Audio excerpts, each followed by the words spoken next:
Welcome back to another session with Coach Flem for instructional design. Today, we're going to look at the think, pair, share model. Now, the first question you might be asking, do we even do think, pair, share in college? Isn't that like elementary, middle-ish? No. You'd be surprised at how many students enjoy doing a think, pair, share.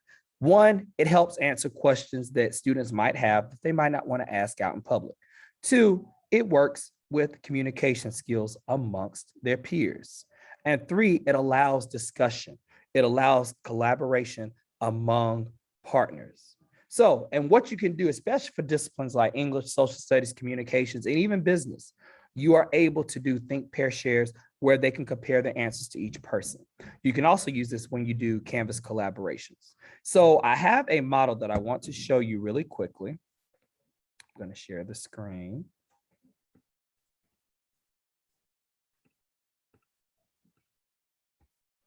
So when you look at the think, pair, share model that I have right here, so you think this is silent time to think about responses. So let's say you pose a question focusing on, if you're in the English department, you may want to focus on the Canterbury Tales. So you may ask the question, what was Chaucer thinking when he decided to write The Wife of Bath? So you give students time to think after they've read it, and then they can jot their answers down along with their silent time. After they do that, they discuss their responses with a partner. You can do it. You can do heterogeneous, homogeneous, or you can let them pick.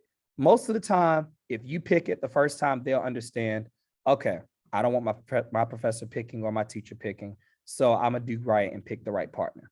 And then you can always use that as leverage and say, hey, y'all did good. You can partner with somebody on your own. And if they don't do well, you can do it for them. After they share with their partners, public school, you know, the bells. After they share with their partners, they're going to share out with the whole class. Now, it can be each person. It can be one person from the group, or you can select which group is going to share. It just depends on your time frame. This is a great model, I think, all the way from elementary, all the way up to higher education, and you can differentiate how you want to do it. Very, very simple. That is the think, pair, share model. Not too hard, not too complicated, but it's a great way. As an English teacher and have taught history before, they work well with me. My colleague who teaches math, she likes them. My other colleague who teaches science, he loves it when they do experiments because they can compare things. So it is universal.